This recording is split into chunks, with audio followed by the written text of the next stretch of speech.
Bah, c'est-à-dire, bah, ça dépend. Ou alors je peux prendre du temps et je finis tout parce que je privilégie ceux qui sont là. C'est toujours un cas, c'est toujours très, très problématique pour moi. Intitulé d'enseignement. Ouais, on va faire un remove. Facteur de chronicité.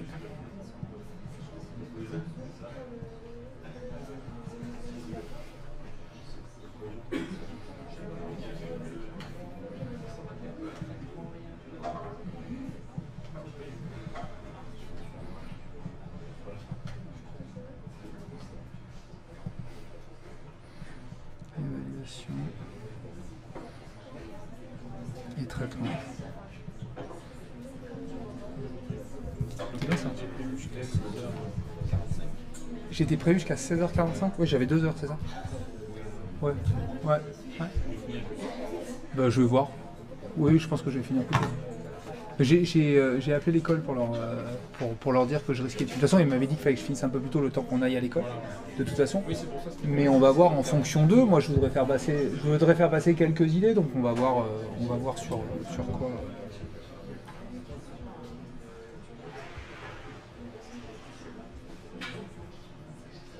Ok.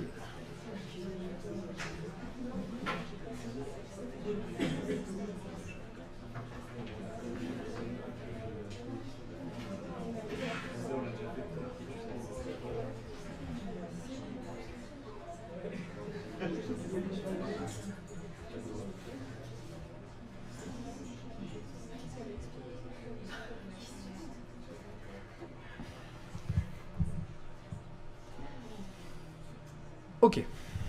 Bon, bonjour à tous. On va essayer de faire un cours. Je vais aller dans différentes de mes présentations. Bon, Océane connaît le cours, plus ou moins, parce que je vais reprendre une présentation que j'ai faite le mois dernier lors d'une soirée. Où on m'avait demandé justement de venir parler auprès de confrères diplômés de justement l'intérêt de l'utilisation des plateaux dynamiques. Donc j'ai fait une répétition que je vais vous proposer là, et donc finalement pour aller voir quelques confrères diplômés, je me suis posé la question finalement de comment j'allais aborder les choses. Et donc j'ai envie de vous poser une question. Donc pour vous, la chronicité, c'est quoi?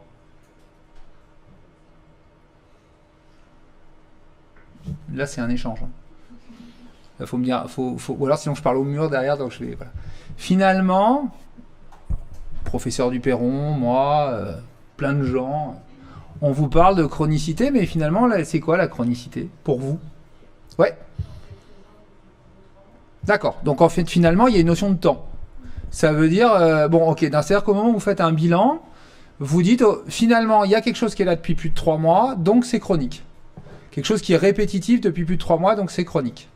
Ok. Quelque chose d'autre? Ouais. Quelque chose qui est chronique malgré une prise en charge adaptée. Parce que vous dites quelque chose qui est là depuis 3 mois, mais imaginons quelqu'un qui se serait fait une entorse, qui l'a pas prise en charge du tout. Une fois qu'elle est prise en charge, on agit, il y a la réduction, peut-être opérationnelle, et c'est plus chronique derrière. D'accord. Donc en fait, on considère que donc quand vous dites même peut-être qu'il y a une opération, c'est ça que vous dites? Oui, bon, voilà. Donc est-ce que par exemple, vous pensez qu'une opération finalement, ça permet d'éviter des facteurs de chronicité? pas forcément, ça peut même entrer. Ah, bon, finalement, ça devient plus complexe. Donc finalement, alors pourquoi une opération pourrait créer des facteurs de chronicité? Parce que c'est invasif et qu'il y a toujours en rentrant dans le corps humain, on crée des zones de faiblesse là où on en a. D'accord. Donc si je fais une transduction de ce que vous êtes en train de me dire, finalement, je rentre dans le corps humain, je fais une incision, j'opère. Finalement, il y a du tissu cicatriciel, et peut-être que le tissu cicatriciel, c'est pas forcément un retour à la normale, donc c'est peut-être un facteur de chronicité. Donc finalement, la modification de la structure pourrait être un facteur de chronicité. Par exemple. Donc finalement, on a quoi comme facteur de chronicité? Le temps. Le temps peut être un facteur de chronicité, on est tous d'accord? La modification de la structure pour être un facteur de chronicité. On est d'accord aussi là-dessus. Quoi d'autre?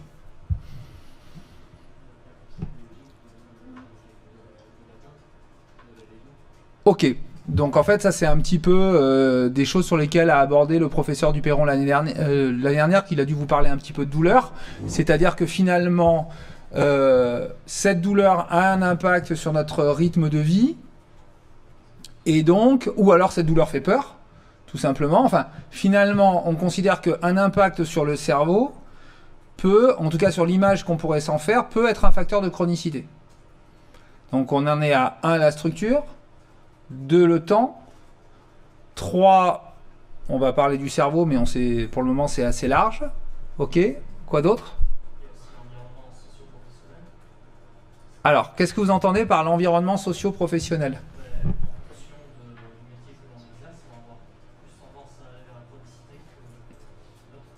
Ouais, ça c'est une partie. D'accord. Ok. Pardon? Pardon. Le fait de ne pas guérir? Ouais, mais là, est-ce qu'on peut dire, est-ce qu'il y a des pathologies dont on peut guérir qui peuvent devenir chroniques? Par exemple, qu'est-ce que vous faites du patient lombalgique, IRM parfaitement normal, qui développe des facteurs de chronicité et qu'on rentre dans le cadre de la douleur chronique? Donc, on va dire qu'il y a différents éléments qui vont influer la notion qu'on va parler de pathologie chronique. Mais le fait de ne pas pouvoir guérir, le Parkinson par exemple, c'est une maladie chronique malheureusement dont aujourd'hui on n'a pas trouvé les médicaments pour guérir. On est bien d'accord. On essaye de freiner. Il y a des traitements médicaux qui freinent l'évolution. On essaye de faire des propositions pour que les gens gardent une élasticité, une souplesse. Est-ce qu'on peut guérir de l'obésité? Vaste sujet. Pas vraiment, puisque de toute façon, quand on est atteint d'une obésité morbide et qu'on a développé une quantité d'adépocytes, elles sont toujours là. Donc on ne guérit pas vraiment de certaines pathologies. Donc il y a des pathologies métaboliques, ou quand il y a une modification, ou alors des pathologies génétiques aussi, voilà, d'évolution. En tout cas, il y a un métabolisme. Donc le métabolisme est aussi un facteur de chronicité. Donc finalement, vous voyez que finalement, il commence à y en avoir des facteurs de chronicité. Ok. On va retenir ça, on va retenir aussi l'aspect socio-professionnel, on va y rester aussi dedans. Quoi d'autre? Donc finalement, on a la structure, on a le contexte, on a le métabolisme, on a le temps. Ça commence à faire finalement pas mal de choses. D'accord? L'élément dans lequel nous on est le plus prévalent, c'est lequel? Celui où on est quand même, c'est quand même on va dire notre expertise première. La structure. Ok? Donc la structure, c'est l'élément quand même sur lequel on est. Voilà. Un autre élément peut-être où on peut avoir un impact? Alors la structure, c'est quoi pour vous? C'est quoi la structure? Sur quel finalement élément structurel on peut agir? Waouh! Ça au moins, c'est clair. Le muscle. Ok? La peau. C'est la fonction. Mais oui, en tout cas, mais on est sur l'empilement articulaire, on est aussi quelque part sur le muscle. C'est-à-dire le muscle, on n'agit pas que sur un muscle. Donc je vais vous aider un peu, on agit aussi sur des notions de synergie. L'empilement articulaire, c'est la manifestation que des muscles fonctionnent correctement ensemble. Donc on peut agir sur l'économie, l'ergonomie de plusieurs muscles ensemble. Le muscle et les chaînes musculaires. Ok, le muscle, la peau, les fascias. Il y a un beau papier qui va sortir là sur les fascias. Je vous en parlerai l'année prochaine. J'attends qu'il sorte pour pouvoir vous le montrer exactement, mais il a été fait par l'école des radiologues de l'équipe de radiologie de Montpellier et de Nîmes sur la capacité que les fascias ont à s'inflammer. Et logiquement, voilà. Et donc moi j'ai pas perdu l'idée de ce fameux fascia thoracolombaire et endopélvien avec ce qui vient de sortir là, justement sur la modification de la structure des fascias dans les pathologies inflammatoires. Et ça vient juste de sortir, donc c'est pas encore publié, mais ça, voilà. Donc comme vous avez accès facilement au moteur de recherche, je vous invite début d'année prochaine à chercher un petit peu. Je sais pas encore. Aussi, ça va être radiologie. Voilà, il faut surveiller. Il va sortir en janvier. Voilà. Hein? Il a été accepté. Ouais, mais il n'est pas sous presse encore. En tout cas, il faut le surveiller parce qu'il va être intéressant même dans les travaux qu'on va avoir à faire l'année prochaine. Ok, donc les fascias, je suis d'accord. Après, quoi d'autre?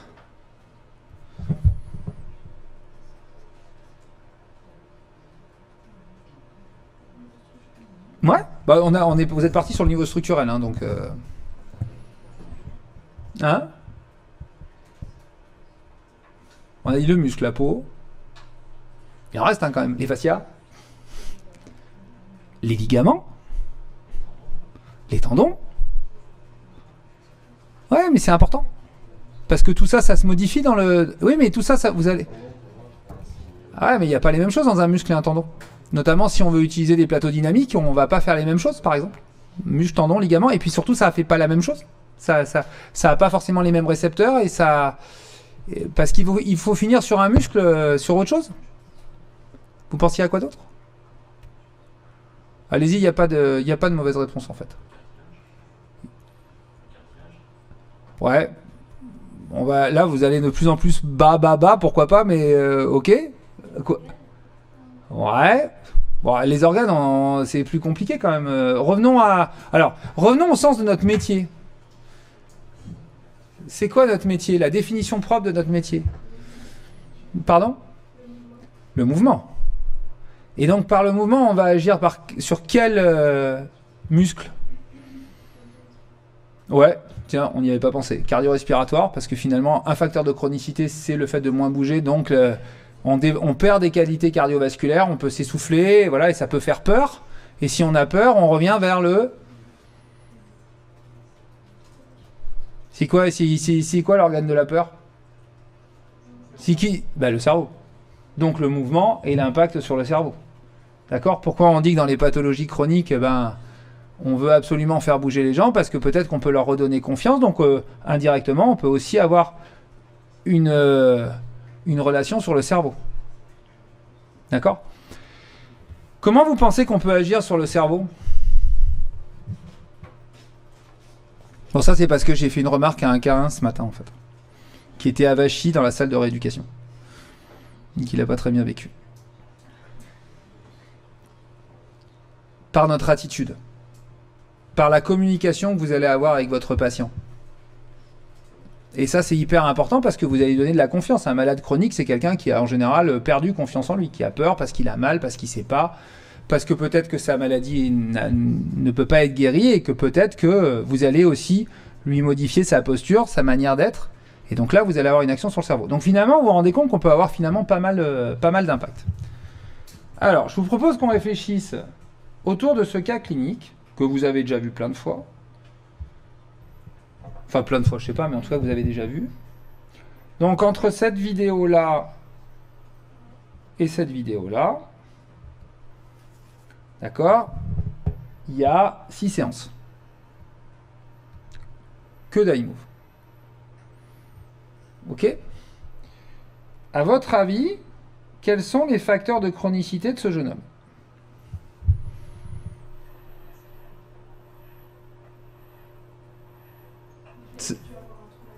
Alors, déjà, vous pouvez me poser la bonne question, c'est finalement, racontez-moi l'histoire de ce patient. Donc ce patient, il arrive au cabinet, il est rugbyman, on est à 18 mois en fait du choc, donc en fait il a été pris de manière latérale, un gros choc, fracture en fait d'un isthme, je ne vais pas vous dire lequel. On lui fait les examens et en fait il avait une lyse isthmique unilatérale congénitale et on va dire une lyse isthmique traumatique. À 18 mois, la lyse isthmique traumatique, elle cicatrise. Il n'y a pas de problème. Sauf que le gamin, il n'arrive absolument pas à reprendre son activité. C'est-à-dire quand il vient nous voir, c'est pas parce qu'il a mal au dos, c'est parce qu'il ne peut pas jouer au rugby. Quand vous le regardez là, à votre avis, quels sont les facteurs de chronicité? Et est-ce que quand vous le regardez là, je vais arrêter là, est-ce que quand vous regardez là, il y en a encore?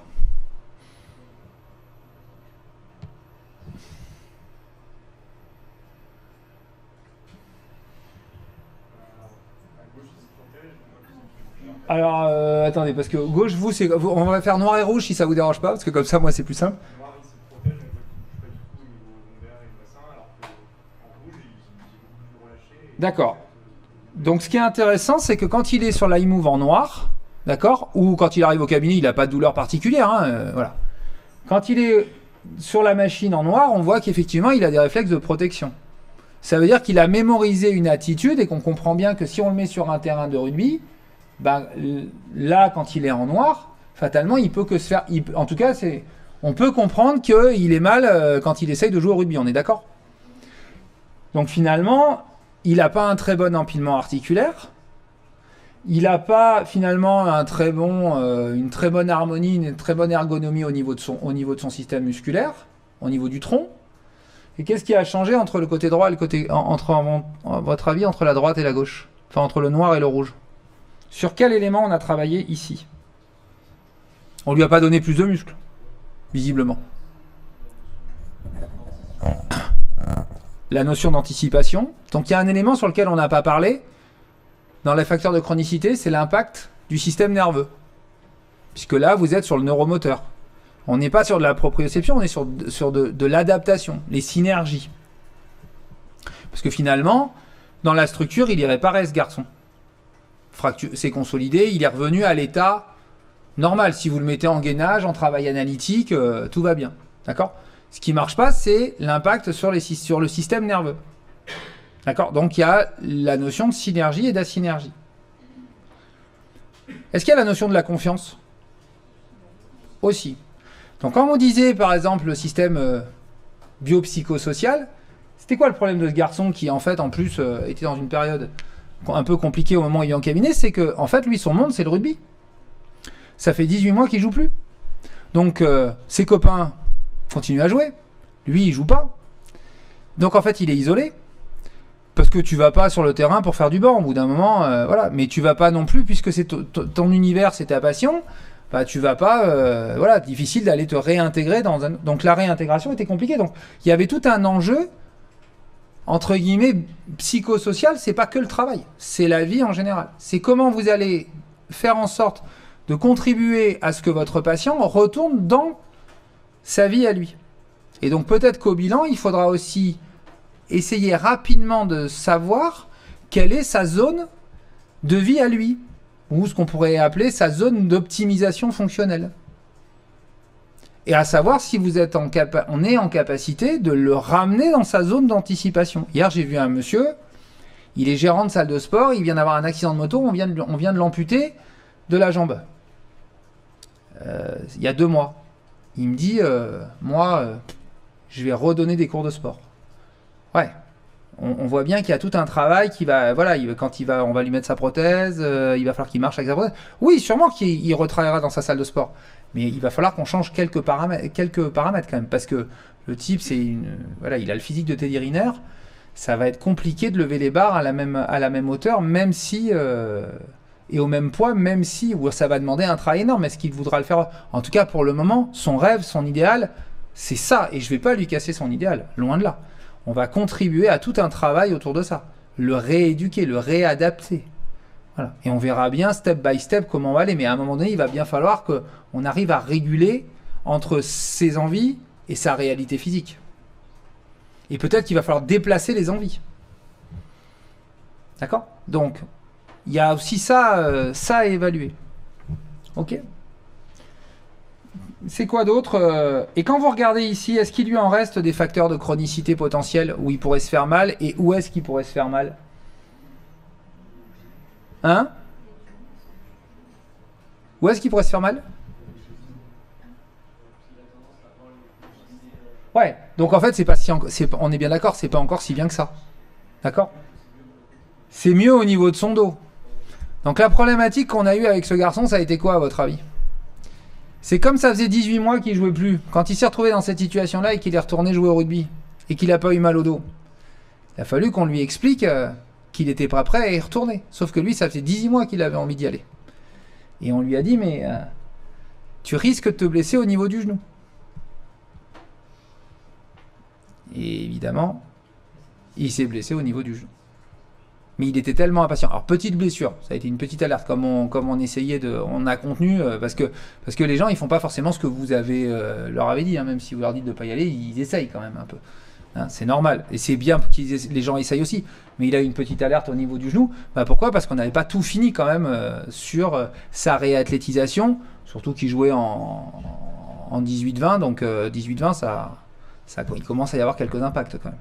Donc finalement, le plateau peut vous aider à objectiver certains facteurs de chronicité. On est bien d'accord ? D'accord. Ok. Alors.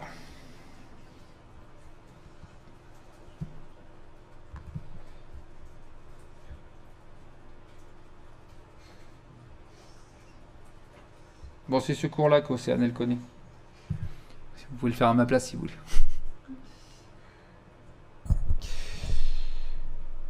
Bon, j'ai juste changé quelques photos. Ok. Donc, j'avais préparé ce petit cours.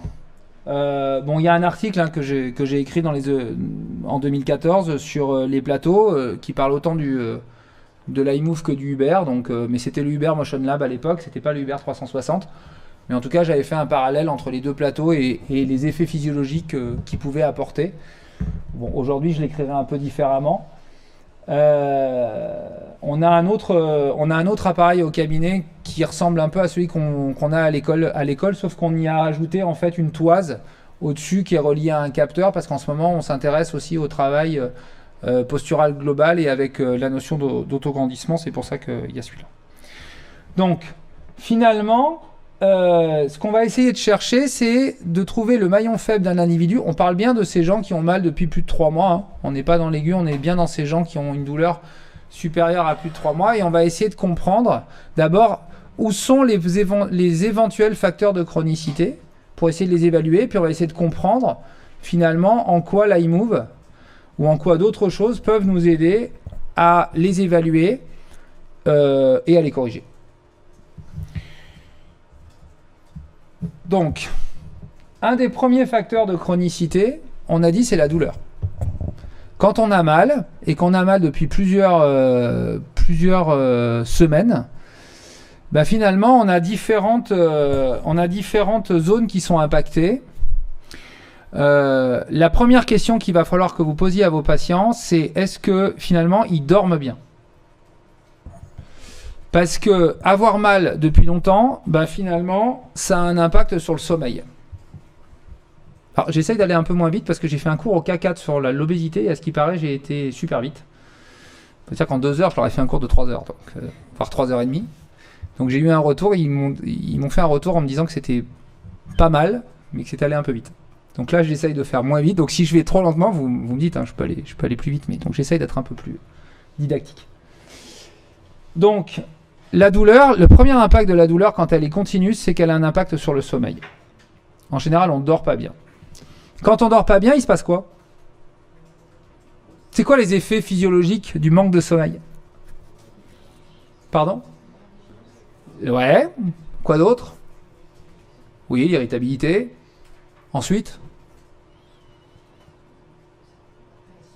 La fatigue. L'anxiété, le doute. Bref, on n'est pas... Et un autre élément quand même, la vigilance, ok. Ça a un impact aussi sur le système nerveux. Parce que la vigilance en tant que telle, c'est quoi ? C'est des réactions finalement, on va dire, posturales ou dynamiques qui vont être finalement pas au bon moment. Ou elles arrivent, ou il y a une anticipation trop importante, ou alors elles sont en retard. Mais en tout état de cause, ça a un impact sur la qualité du recrutement musculaire. D'accord ? Ce qui veut dire que si à un moment donné, vous mettez les gens sur un plateau et qu'ils vous ont expliqué qu'ils n'ont pas dormi et que vous leur demandez globalement d'être vigilants, de faire du double ou du triplotage, voilà, peut-être qu'il faudra aussi objectiver ça. D'accord ? Donc, mais il y a toujours une lésion primaire. On est bien d'accord. On se fait mal à un moment donné, elle dure dans le temps, et donc c'est ce petit triptyque où plus vous augmentez dans le temps et plus vous allez vers un syndrome entre guillemets d'anxiété majeure, voire de dépression. D'accord ? C'est pour ça, c'est ces fameux drapeaux jaunes. On vous dit, les gens, quand ils ont mal depuis plus de 18 mois, il faut globalement faire appel aussi à d'autres professionnels parce que nous seuls, on ne suffit pas forcément. D'accord ? Ça s'est tellement modifié qu'il y a ça. Ok. L'autre élément de la douleur, ça c'est sur l'aspect, on va dire, psychologique, c'est sur l'aspect physique. Si vous regardez en fait la petite image de gauche, ben, finalement, vous voyez bien qu'il y a une modification de l'équilibre sagittal du patient lié à la douleur. Il y a une modification de sa posture. Il y a une modification de son adaptation physique, c'est ce que je vous ai montré sur le jeune garçon, c'est-à-dire qui se met dans une attitude de protection, d'adaptation. Et donc, si on sort sur la machine et qu'on repart, pardon, oh.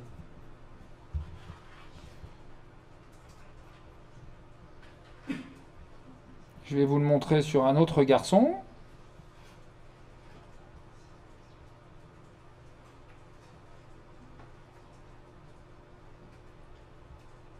Tac. Bah, vous voyez bien qu'entre ces deux photos, son équilibre sagittal ressemble assez cruellement à ce monsieur-là. D'accord ? C'est une expérience, on l'a juste électrocuté un peu et donc il s'est adapté. Sauf que si votre patient reste comme celui-là, 5 ans, en ayant mal au dos avec globalement un déséquilibre sagittal, on peut imaginer une faiblesse de la chaîne postérieure, un raccourcissement de la chaîne antérieure, des contractures au niveau des psoas, des contractures au niveau des droits antérieurs, un déséquilibre des éléments rotatoires, bref, des choses qu'on pourra peut-être retrouver au bilan au niveau de la structure. D'accord ? Donc, évaluer, essayer de comprendre et de dire au patient, écoutez, voilà, vous avez mal depuis plusieurs semaines, plusieurs mois, et la douleur a un impact, c'est pas que dans votre tête, mais ça a aussi un impact dans votre système musculaire, et quand vous allez le faire travailler, comme il va avoir des muscles qui vont se tendre, ça va lui rappeler globalement qu'il s'est fait mal, ce sera à vous de le rassurer en ayant levé d'autres facteurs de chronicité. Voilà. Si vous n'avez qu'un facteur de chronicité, c'est facile. Si vous avez plusieurs facteurs de chronicité, il va falloir les organiser pour pouvoir les lever les uns après les autres pour pouvoir globalement ramener votre patient dans une situation ergonomique, fonctionnelle et efficace. Mais la douleur en fait partie. Il faut la comprendre, essayer de l'évaluer et surtout elle a un impact sur le contrôle postural dynamique et la machine peut peut-être nous aider à essayer de voir finalement s'il y a une adaptation dynamique à la douleur. Ça vous va ? J'ai eu le cas ce matin avec une jeune fille, 25 ans, qui s'est fait mal au dos, qui est infirmière dans un EHPAD. Elle s'est fait mal au dos début septembre, elle a laissé traîner. Lumbago début octobre. Prise de médicaments qui l'ont soulagée, sauf elle a toujours les sensations, en fait, dans le dos. Elle a plus de lumbago, mais elle a les sensations de début septembre. Et aujourd'hui, elle est elle a 25 ans. Elle doit reprendre le travail la semaine prochaine. Elle est tétanisée parce qu'en fait, elle pense qu'elle va de nouveau faire un lumbago. Quand je lui ai dit, penchez-vous en avant pour toucher vos pieds, elle a un Schober qui est négatif, dos parfaitement plat. Il est presque positif, le Schober, dans l'autre sens. Presque elle raccourcit quand elle descend. C'est ce qui est quand même fou. Un petit bassin complètement bloqué, elle descend, elle met les fesses en arrière, elle se met globalement complètement sur les talons et elle descend pas, les mains passent pas les genoux. On a fait un gros massage pour détendre. On l'a fait monter sur la machine, on a filmé, on lui a montré que son dos bougeait, on a fait un travail excentrique avec les élastiques et dans la séance on a gagné quasiment 25 cm. C'est juste des facteurs de chronicité. Sauf qu'elle est effectivement à 3 mois, comme vous disiez tout à l'heure, et qu'à 3 mois, finalement, le système est en train de se... Et elle en a parfaitement convenu, elle est infirmière, elle a dit, c'est vrai, vous avez raison, je suis dans un... Quand elle enlève ses chaussures, elle se baisse pas, elle monte la jambe. Parce qu'elle a 25 ans et qu'elle peut le faire. Mais elle a fait abstraction totale de son dos. Donc, finalement, la douleur est un facteur de chronicité. Si vous avez des remarques que vous n'êtes pas d'accord, on en discute.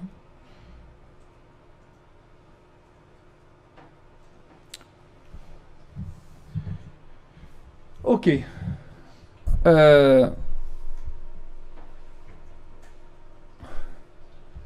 L'adaptation neuromotrice.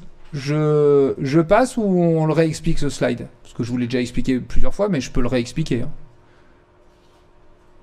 C'est comme vous voulez.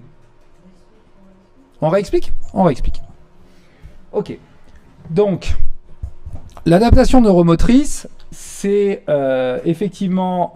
donc là, on reprend le slide d'Arnaud Duperron, en partie. Sauf que j'y ai rajouté la peau et le tissu conjonctif. Alors, surtout la peau. On va rester simple pour aujourd'hui. La peau, pourquoi ? Parce que si vous prenez des patients qui sont en comportement sédentaire ou ayant des pathologies qui ont nécessité des multiples opérations, je pense à l'obésité par exemple, ou quelquefois vous avez des opérations intérieures des bras, intérieures des cuisses, au niveau abdominal, vous avez des patients en obésité qui ont en termes de distance parfois plus de 6 à 8 mètres de cicatrices sur le corps. Hein. Donc ce qui veut dire, oui, sur des obésités morbides par exemple, vous avez des gens qui ont... Donc cette peau, elle peut avoir été altérée et donc elle peut notamment freiner les réponses motrices. Les gens qui sont effectivement aussi très très raides, je ne sais pas si vous en avez déjà vu en stage, mais en fait vous les massez, vous avez l'impression que la peau elle est toute indurée, qu'elle est collée en fait au système musculaire. Bah, finalement elle perd de son rôle informationnel, de son rôle d'échange, et donc fatalement elle va avoir un impact puisque la première chose qu'on touche c'est la peau. Et elle crée une boucle réflexe, mais quelquefois, quand les gens ont une perte de sensibilité ou une hypersensibilité, ça a un impact.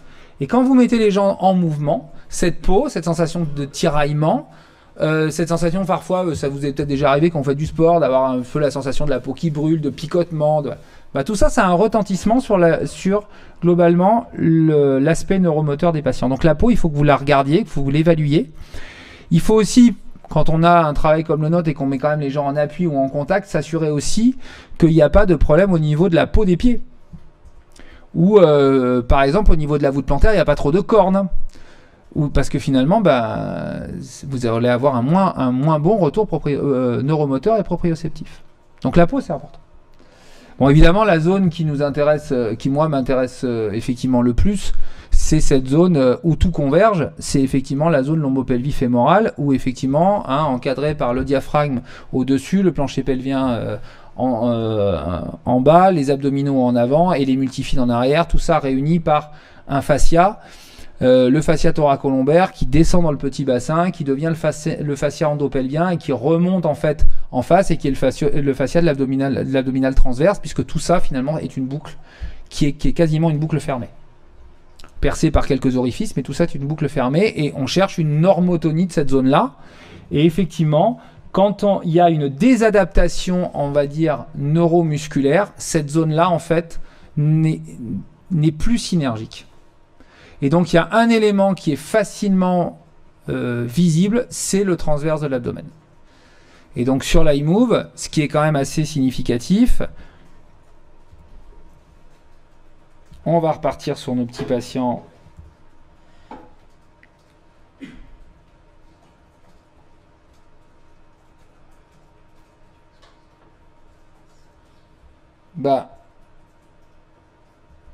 On comprend bien chez cette patiente, pardon,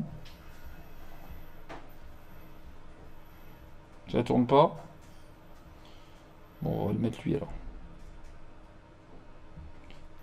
Même lui. Ah ben ça marche pas. Ben enfin. Pardon.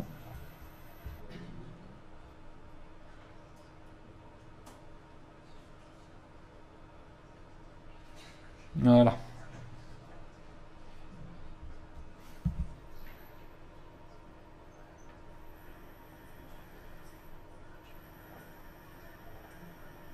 Vous voyez, même lui qui a plein de muscles, dans cette partie-là, finalement, ça fonctionne un peu moins bien que dans cette partie-là.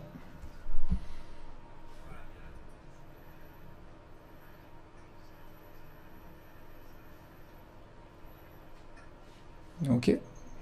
Alors là, c'est pas forcément très visible. Maintenant, si vous descendez chez elle,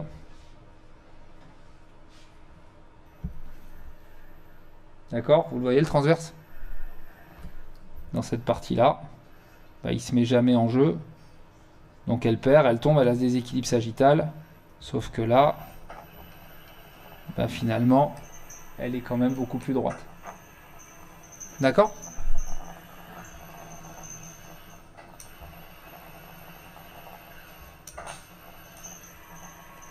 Et encore là, il se met pas complètement en jeu. Hein. Il pourrait s'améliorer encore un peu. Là, elle est très très crispée pour le tenir. Ok ? Donc il y a un élément qui vous permet de le voir en dynamique. C'est ce muscle-là, le transverse de l'abdomen.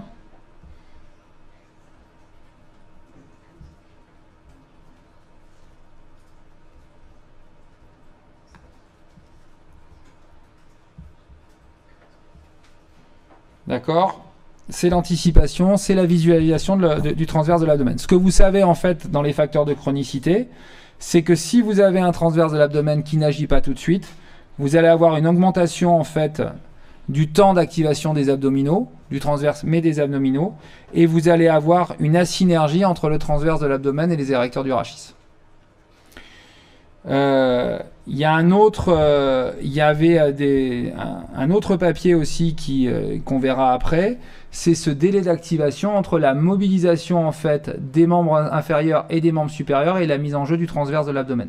C'est-à-dire c'est ce test dont vous avez sûrement parlé Arnaud Duperron, c'est-à-dire il y a une élévation du bras qui doit être anticipée par une mise en jeu des abdominaux, notamment du transverse de l'abdomen. Si vous n'avez pas ça, et bien finalement vous avez une surcharge. Donc c'est un facteur de chronicité. Bon, ça c'est pour les lombalgies chroniques. Vous verrez que j'ai fait un petit travail pour essayer de voir si ça allait dans l'autre sens. C'est-à-dire qu'il y avait un travail qui disait que si on était lombalgie chronique, il y avait une asynergie du bras vers le rachis, mais est-ce que finalement, si j'ai une pathologie du bras, j'ai l'effet inverse? Vous avez la réponse ou pas? Est-ce qu'une pathologie du bras déprogramme la zone du milieu? Sachant que la zone du milieu, on en a besoin, puisque la zone du milieu, c'est, je vous rappelle, la zone des échanges, de la respiration, de la digestion, de la stabilité, du transfert de force. C'est un endroit très important dans l'évaluation et l'optimisation des patients atteints de maladies chroniques, puisqu'en général, quand on est atteint de maladies chroniques, on a aussi des problèmes métaboliques, on en a convenu en préambule. Une maladie métabolique peut influencer sur la posture, mais la posture peut influencer sur notre métabolisme. D'accord ? L'obésité influence sur notre métabolisme. Je fais de moins en moins de choses, je digère moins bien, je peux développer. La sédentarité favorise le développement de diabète de type 2. D'accord ? La sédentarité peut influencer sur le développement. Par contre, on sait aujourd'hui que des malades atteints de diabète de type 2, en grande majorité, si on arrive à les sortir de leur sédentarité pendant un laps de temps, on diminue considérablement la pathologie, voire on peut quasiment l'annuler. Ça veut dire qu'il faut changer son comportement de vie. D'accord ? Donc cette zone-là, elle est quand même très importante. Il y a des papiers qui ont effectivement montré qu'une faiblesse, alors ça par contre ça a été montré, à l'époque avant 2014, il y a des papiers qui avaient montré qu'une problématique de cheville, de genou, avait un impact déprogrammé l'efficacité de la zone lombopelvifémorale et inversement. C'est d'ailleurs pour ça qu'il y a des programmes au rugby, au foot, notamment chez les athlètes de très haut niveau, de gainage de core stability spécifique à l'activité chez les athlètes qui ont présenté une ligamentoplastie ou une entorse grave du ligament latéral interne. Ils ont fait une étude auprès des équipes de première division et des équipes nationales européennes, et ils ont montré que après une entorse du genou, vous aviez un moins bon recrutement du contrôle lombopelvifémoral, donc un facteur de risque de récidive, et ils ont montré que des programmes spécifiques et adaptés du core stability diminuaient les rechutes. Donc pathologie de membre inférieur, c'est un facteur de chronicité. Donc quand vous me disiez finalement, est-ce qu'une opération c'est un facteur de chronicité? Oui, à partir du moment où il y a une opération, c'est un facteur de chronicité. Après, il faut juste voir dans quel monde. On ne va pas rééduquer les gens tout le temps. Voilà, c'est un facteur de chronicité pour un rugbyman professionnel. C'est pas forcément un facteur de chronicité pour quelqu'un qui a un travail de bureau et qui fait du vélo. Voilà, c'est un facteur de chronicité pour quelqu'un qui fait des trails. D'accord ? Toute la problématique, c'est dans l'évaluation au niveau du bilan. Donc si en fait on prend cette patiente, si vous regardez ses pieds, vous voyez qu'il y a un dysmorphisme au niveau du médio avant-pied, par exemple un hallux valgus. En fonction des activités des patients, peut être un facteur de chronicité. Un valgus physiologique peut être un facteur de chronicité. D'accord ? Une grosse courbure rachidienne, une incidence pelvienne importante, qui a un impact sur le plancher pelvien, peut être un facteur de chronicité. En fonction, encore une fois, de l'activité vont pratiquer les gens.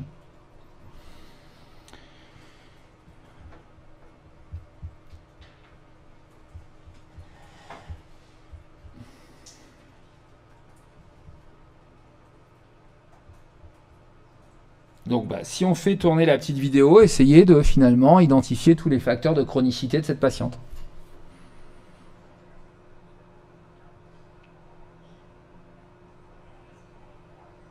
Et finalement, essayez de savoir où est la mal.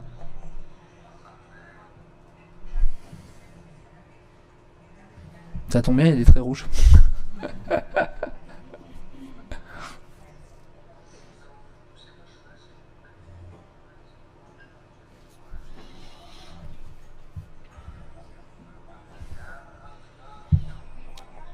Pourquoi c'est important les épaules? Ouais.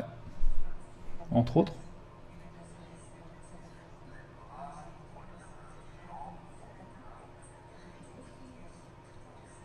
Vous voyez qu'elle lève le bras, il n'y a absolument rien qui s'adapte à l'élévation du bras.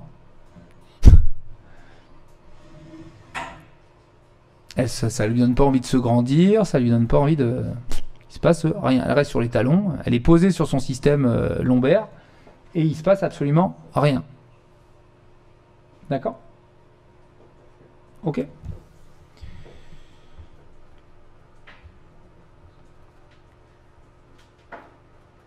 Ok, donc l'adaptation neuromotrice.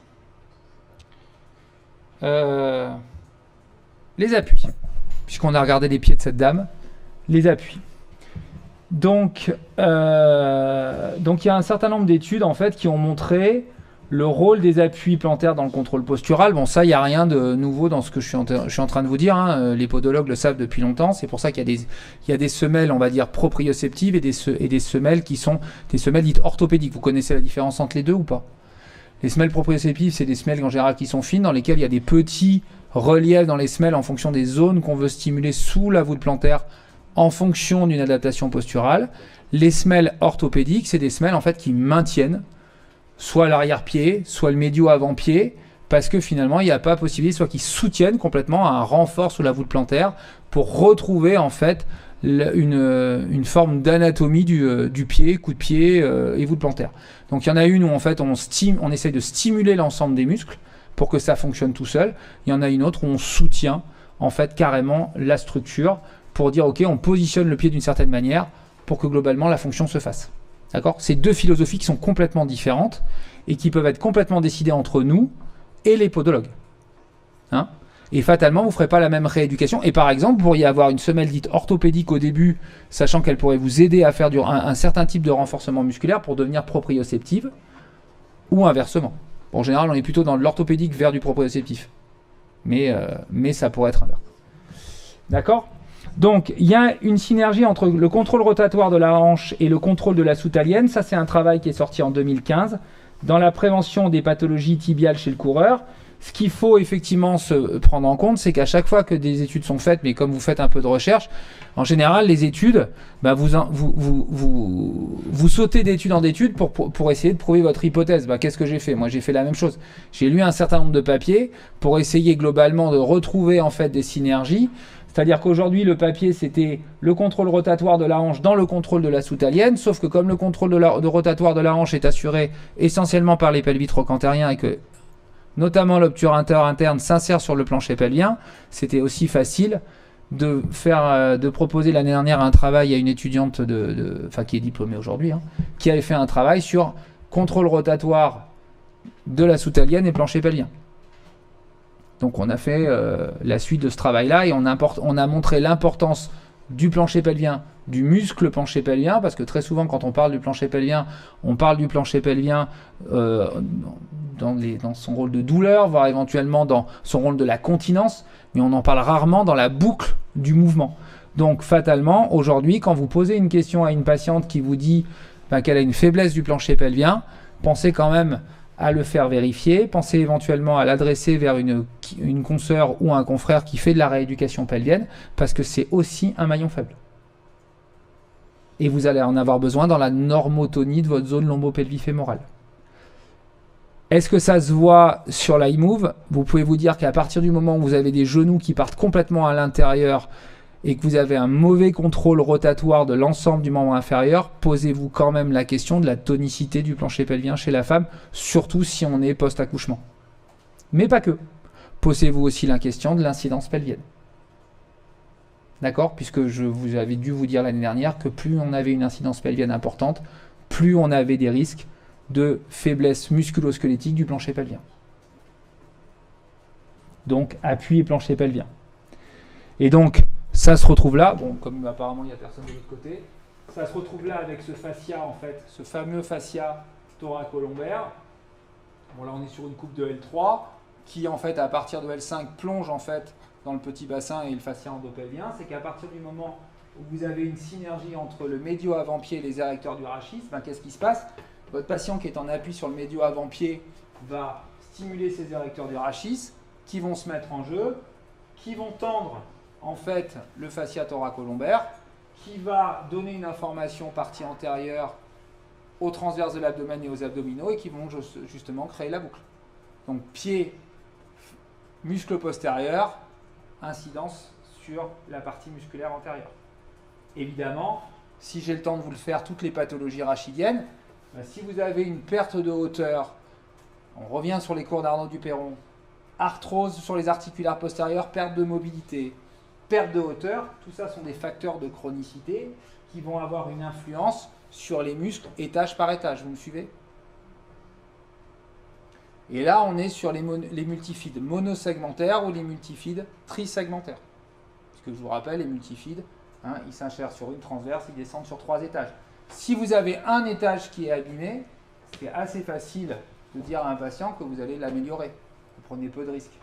Si vous avez 3, 4, 5 étages, vous prenez plus de risques. Ça ne veut pas dire que vous ne pouvez pas le faire. Ça veut dire que vous prenez plus de risques. Et c'est en ça que regarder les IRM est intéressant, puisque en fonction du nombre d'étages que vous allez avoir, vous allez globalement pouvoir avoir une prédiction de ce que vous allez pouvoir proposer aux gens. Là, encore une fois, bon, je n'ai pas de patient là sur l'iMove pour vous montrer. Ce qui est intéressant quand vous mettez les gens sur l'iMove pour regarder, c'est regarder si une bonne qualité des appuis plantaires, d'accord, va engendrer une bonne mise en jeu des multifides sur la base d'un bon empilement articulaire. Si vous avez un mauvais empilement articulaire, quelquefois vous avez des gens, ils ont un mauvais empilement articulaire, mais de bons appuis informent quand même le système, correctement le système. Donc vous allez savoir finalement sur quelle base vous allez travailler. Est-ce que vous allez commencer par l'empilement articulaire ou est-ce que vous allez commencer directement par le dos? Et en fonction de ça, vous choisirez les exercices que vous ferez faire aux patients sur la machine ou à l'extérieur de la machine. C'est-à-dire que nous, ça nous arrive au cabinet de mettre des élastiques ou de mettre un ballon entre les cuisses parce qu'on dit, ok, il n'y aura pas la force en fait d'aller travailler l'empilement articulaire, on va directement passer sur l'étage lombal pour ensuite redescendre sur les jambes. Quelquefois, on fait l'inverse, on s'appuie sur les jambes parce que c'est plus facile, d'accord, parce qu'il n'y a pas de facteur de chronicité, parce qu'on se dit, si on a des jambes qui tiennent, ça remontera directement au niveau du dos. Ce que je trouve très intéressant quand on fait ça, c'est qu'on peut faire une planif. La planification, elle démarre du bilan. Ça va, vous me suivez toujours ou ça se complexifie un peu, fatalement? Bon, j'ai fait ça en une demi-heure la dernière fois. Là, j'ai un peu plus de temps, donc... Après, c'est du mécano, et ça, c'est le mode d'emploi. Une fois que vous avez le mode d'emploi, il n'y a plus qu'à essayer de... Ok? Vous compreniez mieux un peu appui, facteur de chronicité Alors, fatalement, attention, là, je suis passé directement des appuis au dos.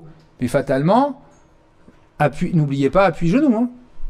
Qu'est-ce qui se passe quand on a une soutalienne ou une problématique du médio-avant-pied? La première articulation qui va poser problème, c'est le genou. Le genou, pourquoi? Parce que le genou, c'est quand même un amortisseur hyper important. Je vous rappelle que, par exemple, dans l'obésité, la première articulation qui est touchée, c'est le genou. Les obèses ont rarement mal au dos. ils ont mal aux genoux. Les ménisques s'abîment. D'accord ? Je ne sais pas si vous savez, mais par exemple, dans les pathologies du genou, on fait tout pour garder le ménisque externe.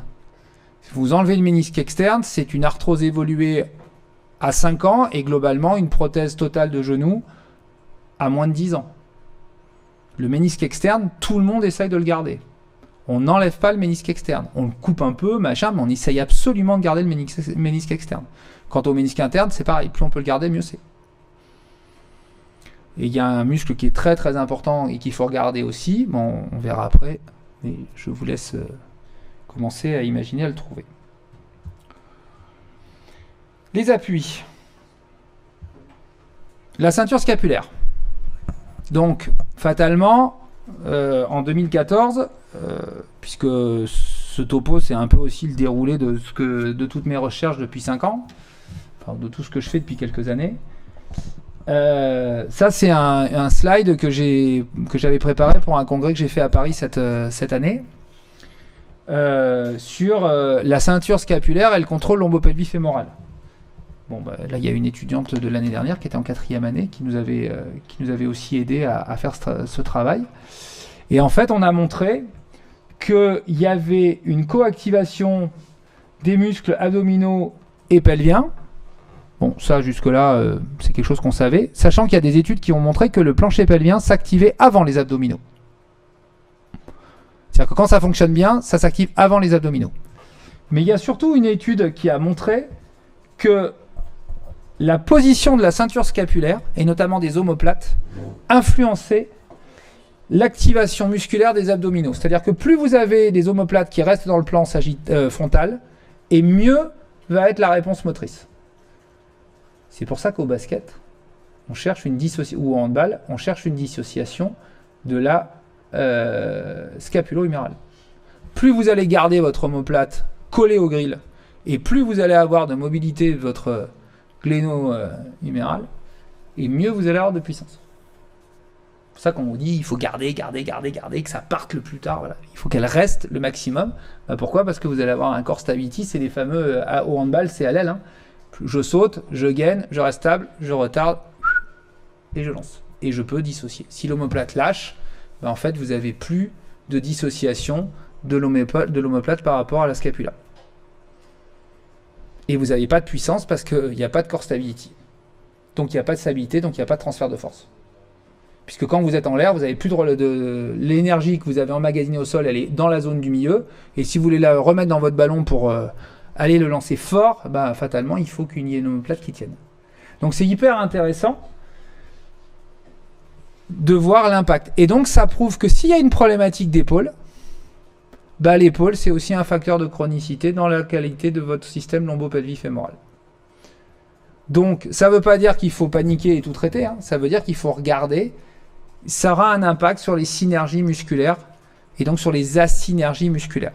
Ce qui est intéressant sur l'iMove aussi, c'est que vous allez mettre les gens dans la dynamique et que assez rapidement, sur un effort, vous allez voir si la scapula se décolle, si globalement on vrille autour, vous allez voir toute une série d'adaptations posturales. Et donc peut-être qu'il faudra faire un travail spécifique analytique et que vous remettrez éventuellement ensuite dans la fonction. Mais ce qui veut dire aussi que par exemple, une opération d'une épaule peut être un facteur de chronicité à distance. Ou pas. Ou pas.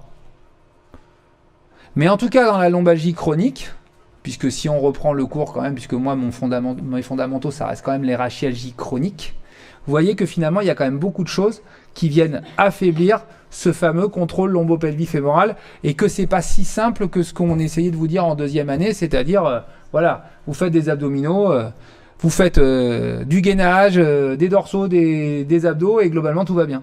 On est loin de Shirado-Sorensen. Mais Shirado-Sorensen, c'est vachement bien. Hein. C'était il y a quelques années en arrière. C'est juste qu'on progresse. Voilà. Notre métier est en perpétuelle évolution. C'est pas nos prédécesseurs qui n'ont pas bien fait. C'est parce que nos prédécesseurs ont fait qu'on peut faire ce qu'on fait aujourd'hui. Et en quoi finalement une technologie comme l'iMove, si vous savez ce que vous devez y chercher, si vous savez ce que vous devez y regarder, en quoi cette technologie peut vous intéresser pour voir certaines choses. Pourquoi ? Parce qu'elle stimule le corps dans différents plans de l'espace, puisque ça c'était le cours que je vous avais fait. Le plateau produit différents mouvements dans l'équilibre sagittal, dans le plan horizontal et dans le plan sagittal.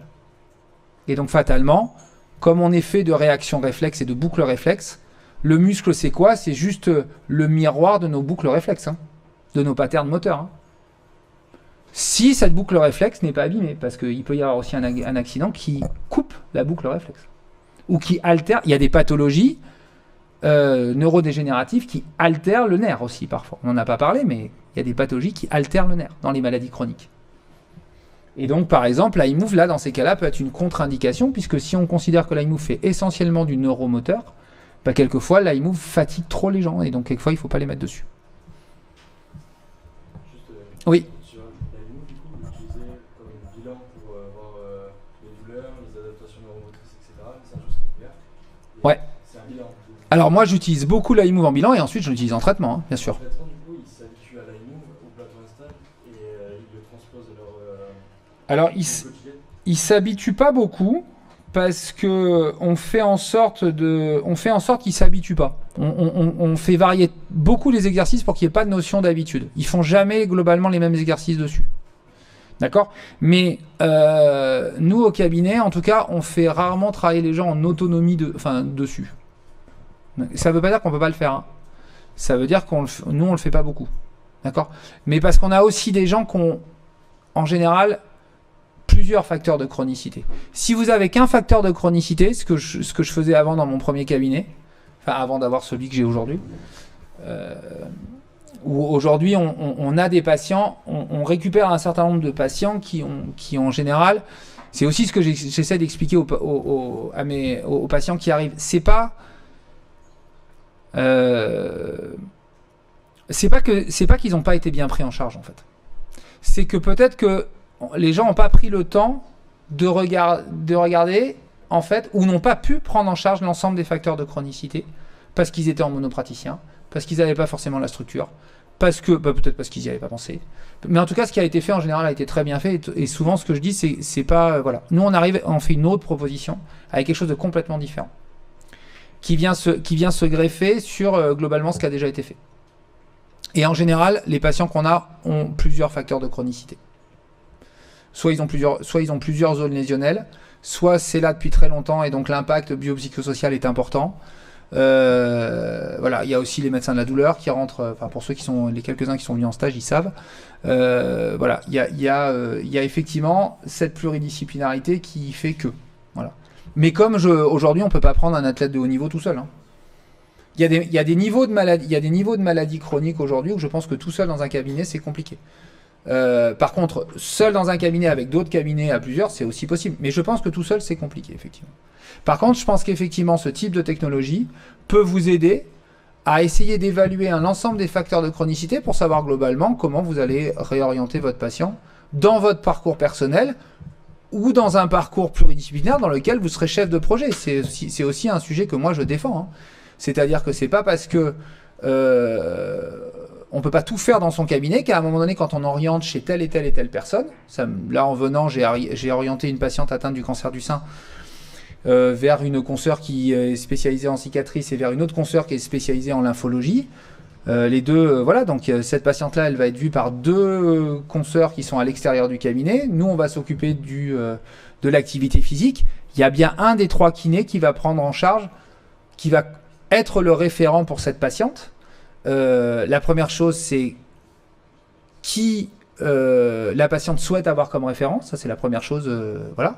Et ensuite, dans les différents kinés qui vont s'occuper d'elle, qui a envie d'être référent? C'est toute la question. Mais une fois qu'on a décidé, voilà. Donc, en tout état de cause, le bilan spécifique de l'épaule a un impact sur... est un facteur de chronicité sur le contrôle postural et le contrôle lombopelvifémoral. Ça répondait à votre question ou pas? En partie? Oui, mais du coup, c'est pas indispensable d'avoir un IMOVE pour voir tous les facteurs de chronicité. Ah, alors, il y a des choses que vous... Par exemple, le jeune rugbyman, là, je l'aurais jamais vu, je l'aurais jamais pu le traiter sans la machine.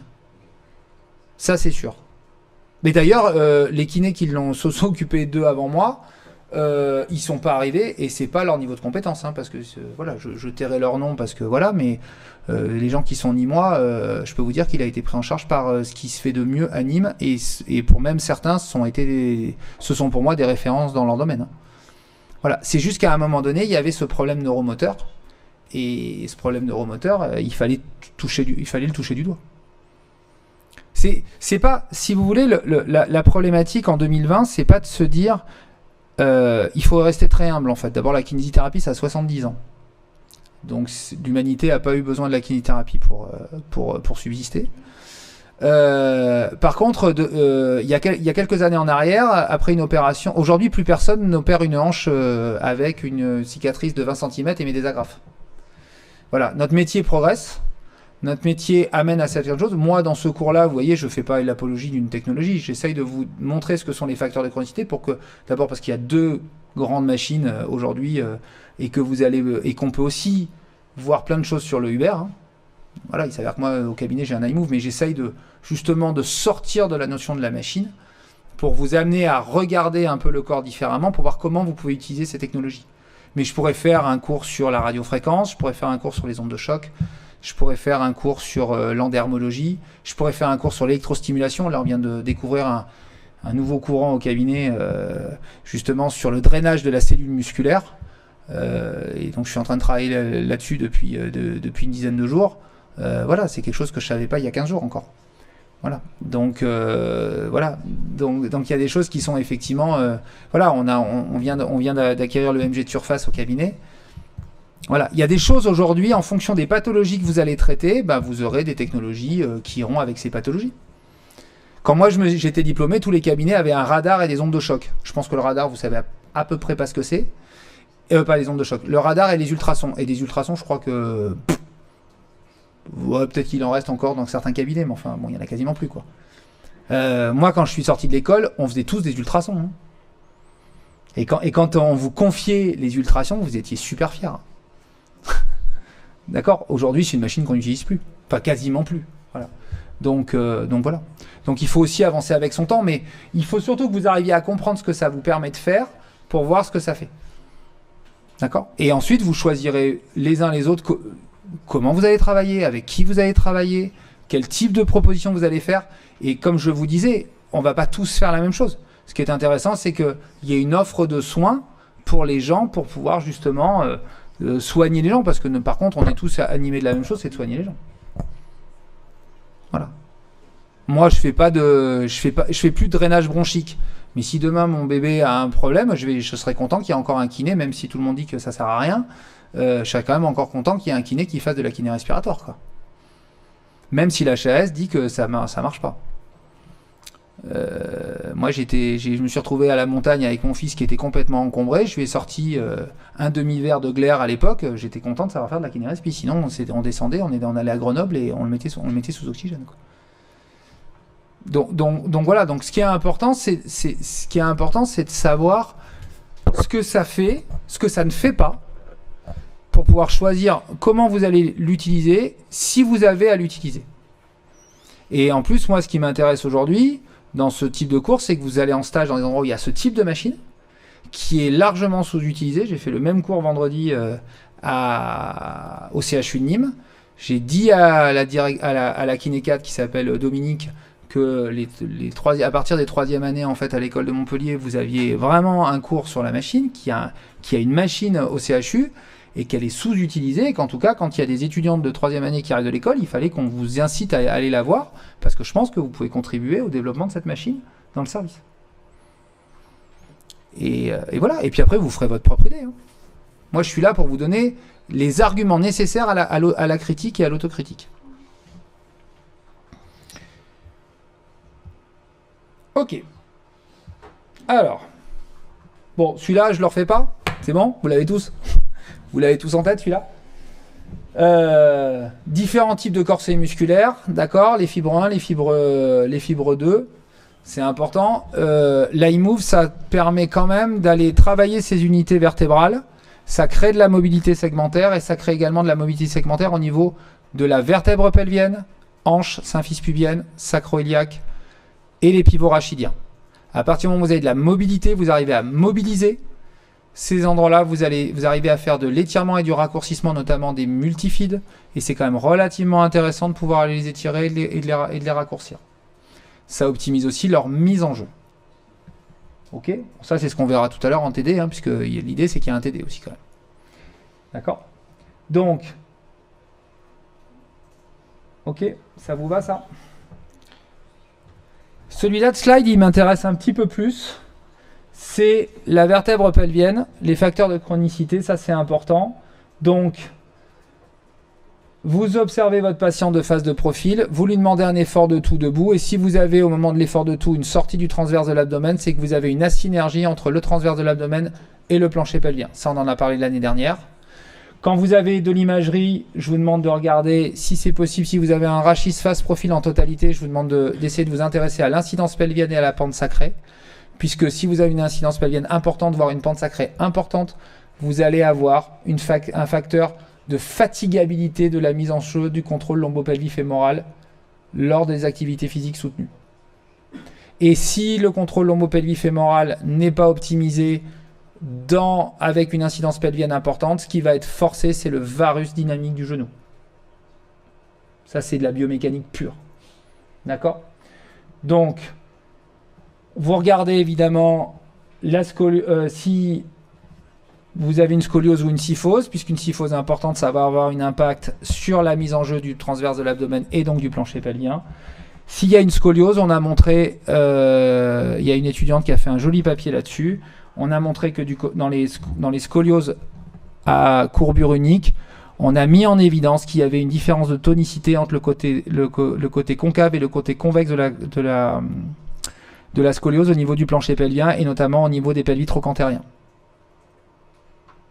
Donc, il y a un rapport entre le contrôle rotatoire et la courbure de vos patients qui ont des scolioses. En tout cas, je vous invite à le regarder parce que ça, c'est un facteur de chronicité.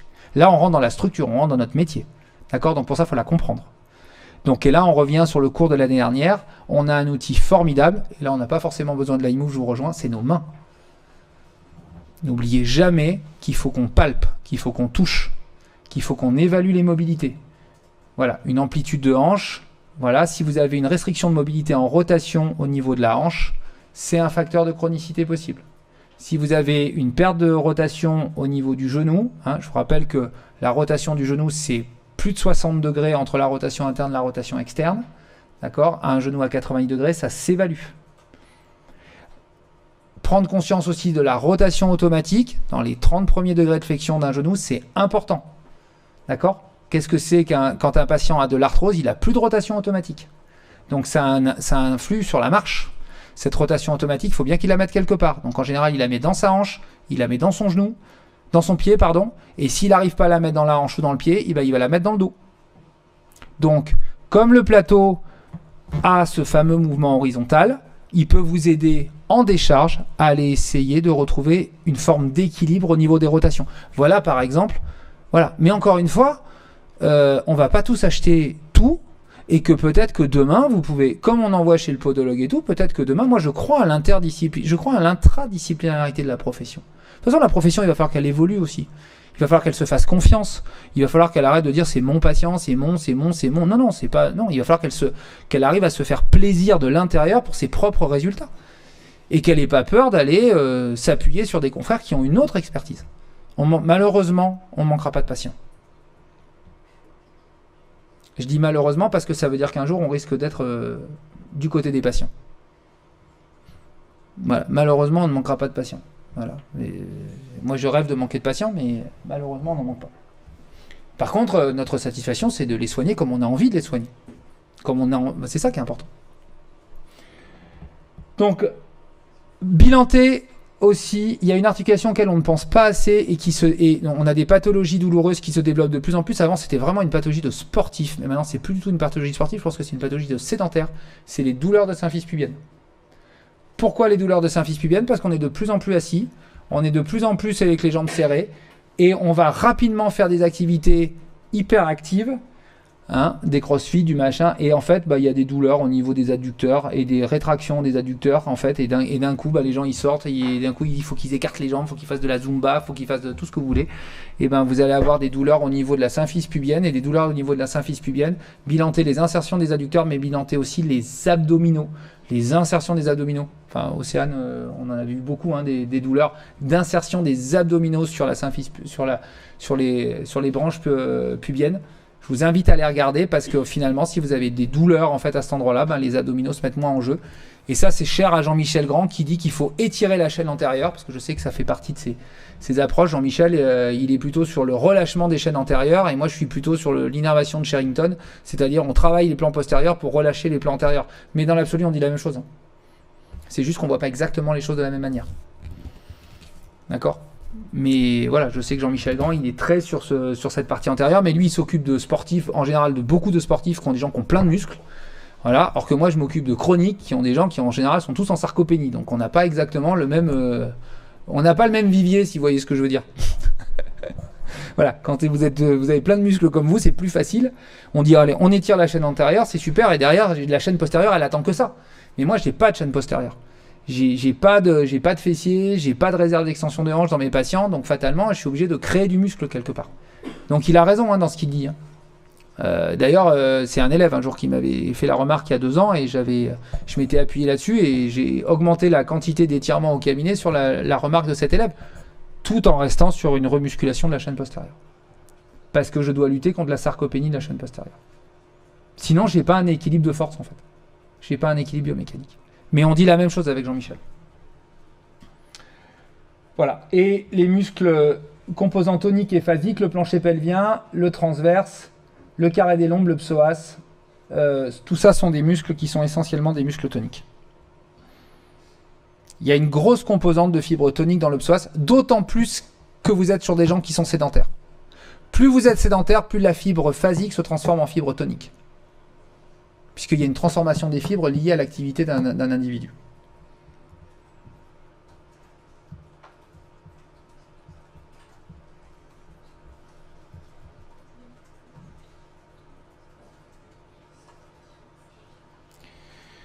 Ok, alors ce petit slide-là, c'est un slide sur les synergies musculaires.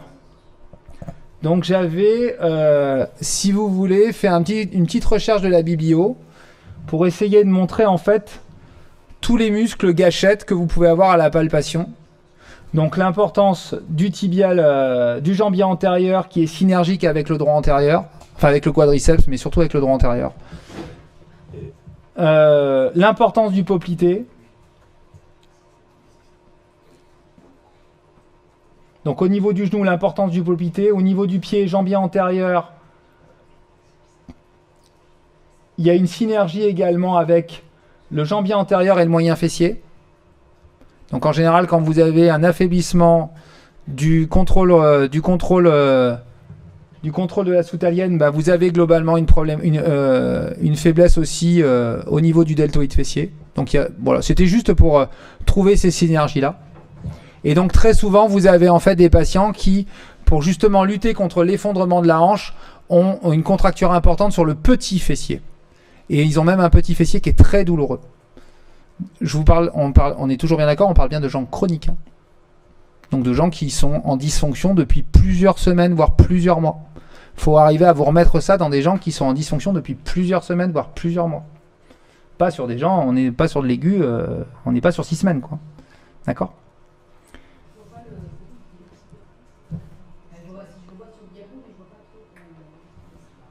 Le poplité, c'est un muscle gâchette qui justifie en fait une problématique sur l'équilibre rotatoire du membre inférieur.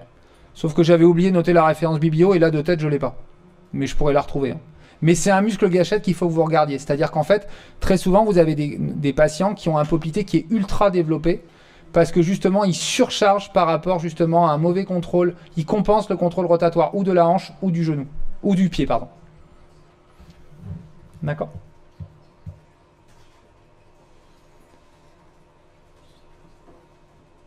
Bon, ça c'est tout ce que je vous avais expliqué l'année dernière.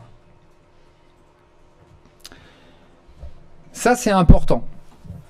Ce qui est très important, c'est ce que je vous disais en préambule, et donc c'est un papier qui est sorti en 2013, c'est que dans votre bilan, il faut que vous évaluiez absolument le niveau de performance dans lequel votre patient souhaite aller, lui, pas vous.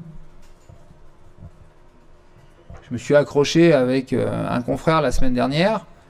Je ne veux pas que mon patient fasse ça, mais c'est pas nous qui décidons. On peut éventuellement lui faire une recommandation, mais il fera bien ce qu'il a envie de faire. On peut lui dire qu'il ne pourra pas le faire. Mon patient amputé pourra pas je ne peux pas lui rendre sa jambe. Mais si demain il veut courir, dans le handisport, on voit bien des gens qui courent avec une prothèse. D'accord ? Donc, il y a des choses qu'on va pouvoir faire, il y a des choses qu'on ne pourra pas faire, il faut juste qu'on lui dise. Par contre, ce qui est très important, c'est que vous essayez de le rééduquer ou vous construisiez un projet qui ne soit pas inférieur à son potentiel ou trop important par rapport à son potentiel. Si vous êtes inférieur à son potentiel réel, vous n'allez pas lui permettre de se développer et donc vous n'allez pas lutter contre les facteurs de chronicité. D'accord ? Pour que vous arriviez à traiter les facteurs de chronicité, il faut que vous arriviez à amener votre patient à travailler légèrement en dessus de son niveau de performance. Si vous êtes en dessous de son niveau de performance, vous n'arriverez pas à le changer. Vous n'arriverez pas à les faire évoluer. Mais par contre, si vous êtes trop haut, vous allez le blesser. Vous me suivez ? Si je fais un abdominaux par jour, je n'aurai pas un réflexe de bodybuilder. Si j'en fais 1000 par jour, je vais me blesser rapidement. Dans tous les cas, j'ai décidé que je n'aurais pas un physique de bodybuilder, donc je ne ferai pas d'abdos. Ça, c'est l'évitement. Ok ? Ça, c'est important. Voilà, vous devez faire une rééducation, vous devez essayer d'imaginer une rééducation qui vous amène. Donc là, encore une fois, le plateau dynamique est un élément qui est assez intéressant pour essayer aussi d'évaluer un peu sur un laps de temps assez finalement court une structure qui donne en fait une multitude de stimuli est assez intéressant pour globalement voir comment le patient va réagir à la fatigue notamment. Vous pouvez très bien lui faire un programme de vélo, l'emmener en fait sur un programme de fatigue, le mettre sur la machine et voir comment il réagit. Ça peut être très intéressant. Et là, sur la machine, vous pouvez tout faire. Une fois qu'il est sur la machine, vous pouvez lui faire de la dissociation, vous pouvez faire de la charge ajoutée, vous pouvez faire, voilà. Et vous allez voir comment il va se faire. Il y a quelque chose qu'il ne faut absolument pas oublier sur la machine, c'est que vous n'avez pas de notion de réaction au sol. Ça paraît... Dit comme ça paraît léger, mais c'est hyper important. Quand vous avez un patient qui court, il y a la notion d'action-réaction. Sur la machine, vous n'avez aucune action de réaction au sol. D'accord ? Ce qui est quand même bien, mais ça veut dire que vous êtes quand même sur une machine portée. Ce qui veut dire que de temps en temps, on fait aussi des programmes de changement, c'est-à-dire qu'on fait, par exemple, sauter sur la machine ou de la machine sur le sol, par exemple. Ou quelquefois, on fait aussi un travail où on laisse un appui sur la machine et on fait un appui extérieur parce qu'on met un Reebok, par exemple, au même niveau. Il n'y a pas de notion de réaction au sol. Ça, c'est une donnée qui est intéressante, mais c'est aussi une donnée qui est intéressante, notamment dans les problématiques de douleurs chroniques, de rassurer les gens, c'est-à-dire que vous avez aussi une marge de progression grâce à la machine. Donc la machine ne fait pas tout, elle a aussi ses limites. D'ailleurs, la machine fera ce que vous lui demandez de faire. Principalement. Mais il faut bien la connaître pour bien en comprendre les limites. Ce petit slide-là, alors là on ne voit pas, mais la patiente en fait qui travaille sur la machine, en fait, vous voyez, il y a un petit tuyau bleu. C'est une patiente qui a une maladie cardio-respiratoire importante. Elle a une maladie pulmonaire. Donc nous, on s'occupe au cabinet que de la réathlétisation et du travail postural. Mais comme elle a des difficultés pour respirer, elle a toute une rétraction en fait des muscles respiratoires. Et en fait, sur la machine, on fait un travail postural, aérobie et contre-résistance interne de son corps, puisqu'elle résiste pour tenir l'équilibre, mais pour elle, ça lui demande un effort très très important. Voilà par exemple le type de travail voilà. Elle ne peut pas monter sur un elliptique, elle ne peut pas faire réellement de vélo, elle peut pas... Vous voyez, voilà par exemple le type d'exemple sur en quoi la machine est assez intéressante. Sur une maladie finalement chronique, métabolique, alors on ne va pas traiter le métabolisme, mais si je lui diminue les facteurs de chronicité, quelque part, je diminue les résistances internes du corps. En diminuant les résistances internes du corps, je rends la respiration plus facile. et je travaille sur sa posture. Et donc, je limite, si vous voulez, la dépense d'énergie à la journée. J'essaye de travailler sur de l'endurance posturale pour lui donner de la réserve respiratoire.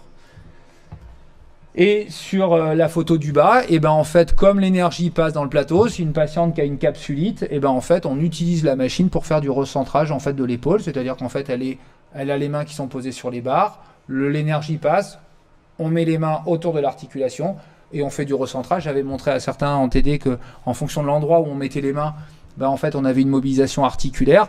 Et ben là, c'est une mobilisation articulaire d'épaule. Bon, voilà, c'était aussi un exemple pour vous montrer ce qu'on peut faire aussi avec la machine sur une patiente qui est relativement algique et finalement, de manière indirecte, on arrive à lui toucher l'épaule. Donc finalement, on lui montre qu'on peut aussi lui toucher l'épaule. On est sur de la mobilisation active aidée. Alors vous allez me dire, ça fait beaucoup pour que de la mobilisation active aidée, mais une fois que vous avez ce type d'engin au cabinet, vous pouvez en optimiser. Voilà. On a une pomme tous les deux, on l'utilise en général pas à 100% de notre potentiel, ce genre d'outil. On est bien d'accord. Pourtant, ça peut en faire. Et pourtant, on a tous, enfin pas tous, mais on est un certain nombre à avoir ce type de machine. D'accord. Donc c'est vrai que ça fait aussi plein de choses. Ça fait aussi plein d'autres choses.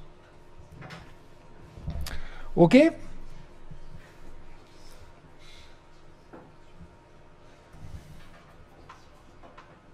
Des questions ?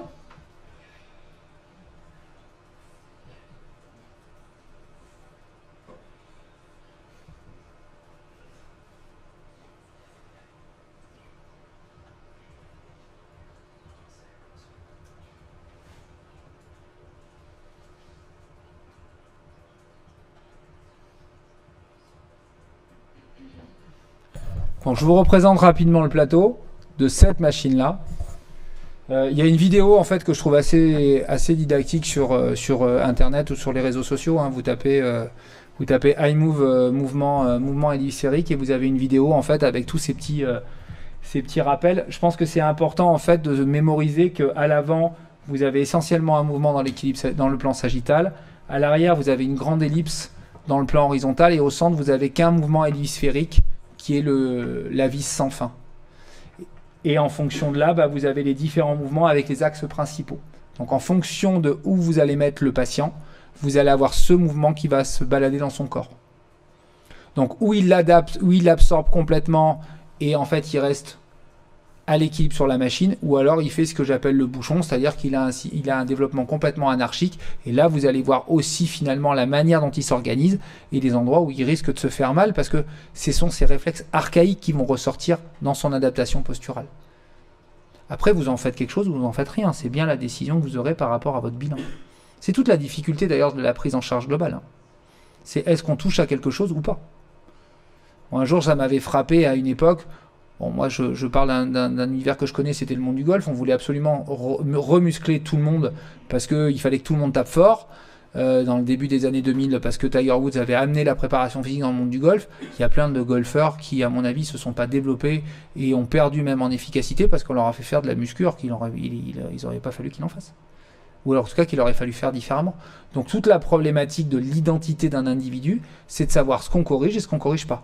En général, nous, on a plutôt des gens qui sont malades, qui ont des douleurs. Donc en fait, on part de la douleur, on essaye de comprendre ce qui structure la douleur pour justement déjà enlever toute une série de facteurs qui, globalement, vont rendre le corps plus ergonomique et plus efficace.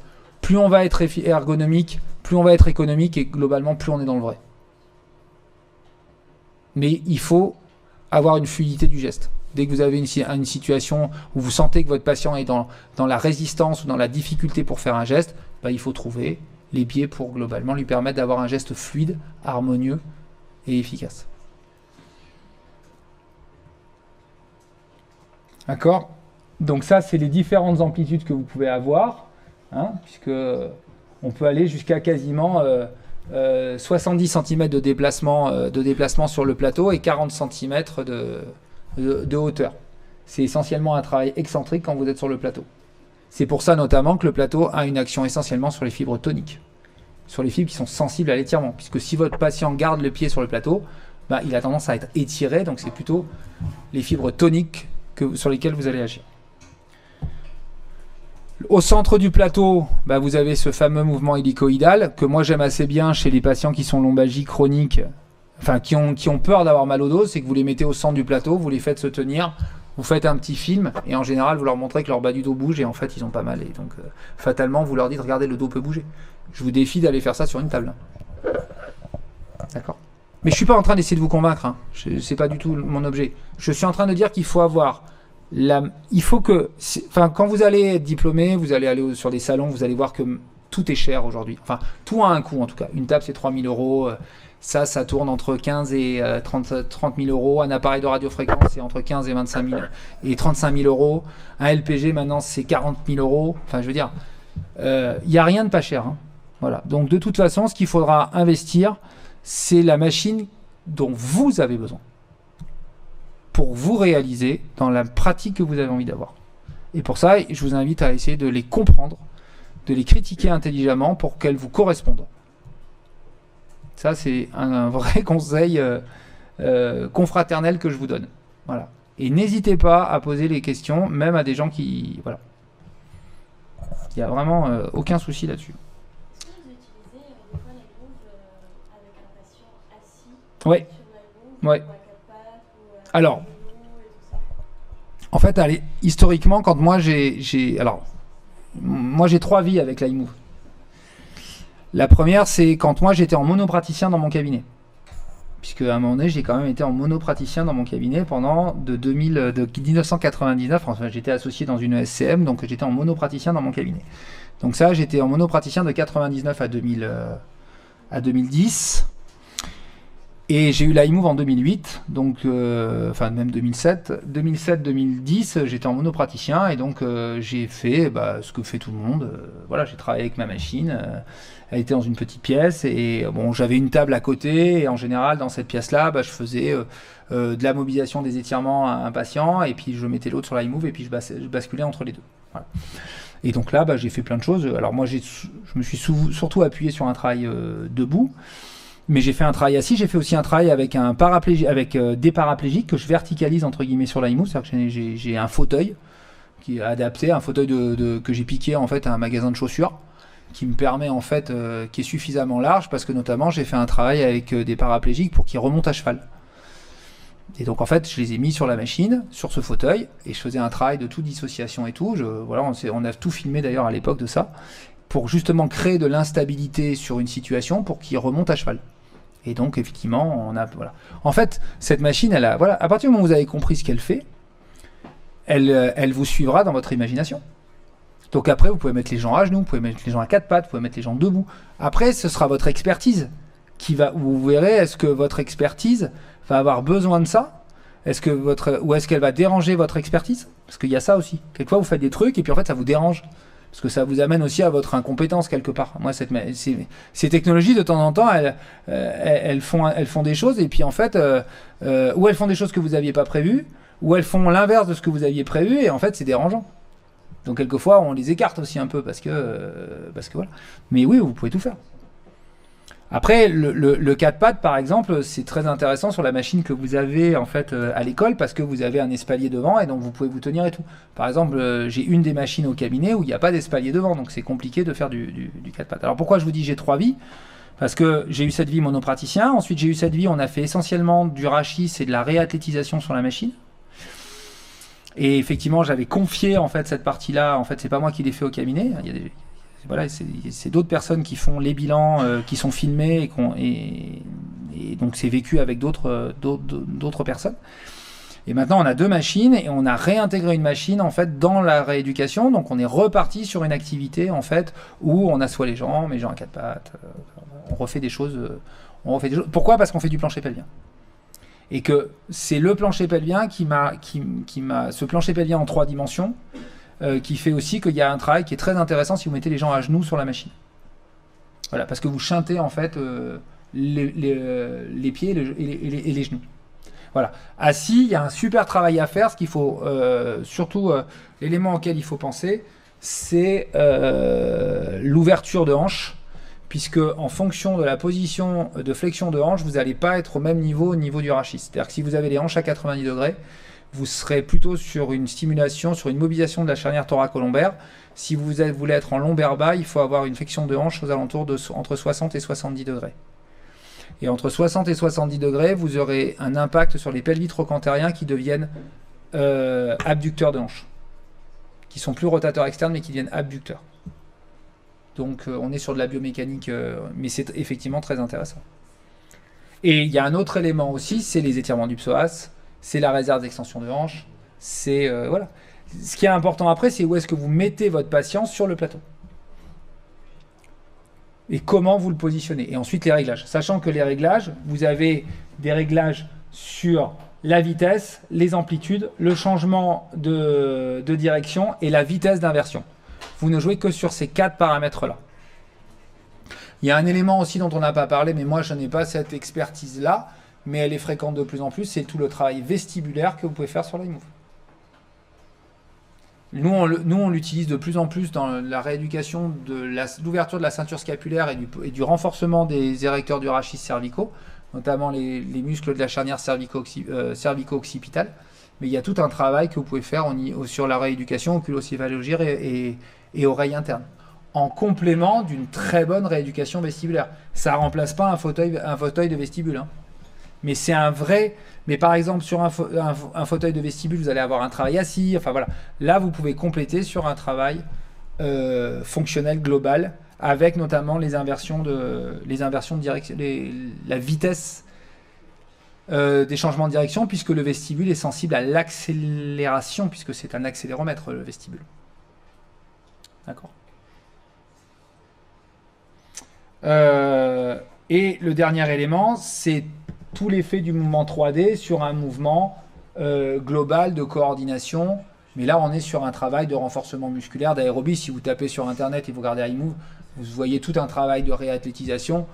Bon, ça, c'est le côté, on va dire, un peu fun de la machine.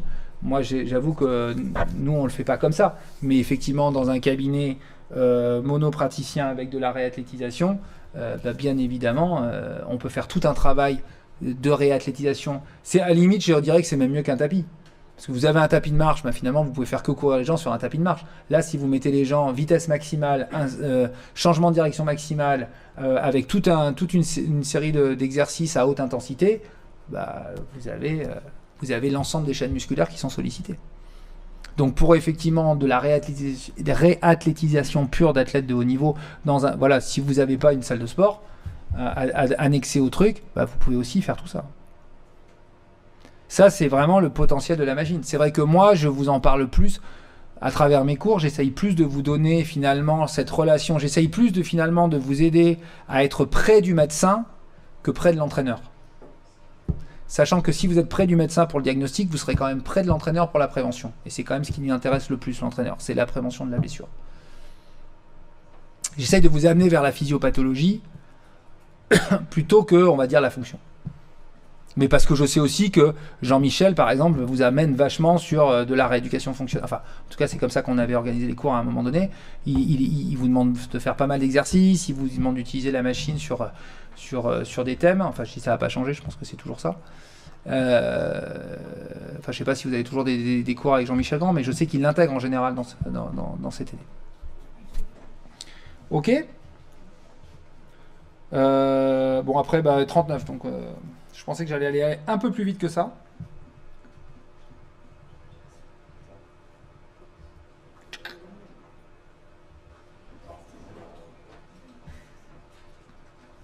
Mais je vous le montre assez rapidement, parce que sinon tout le monde n'y sera pas. C'est un topo que j'avais fait pour un cours. Bon, c'est un cours que j'avais fait... on fait pour iMove à une époque, mais peu importe. Si vous voulez, je vous le ferai passer.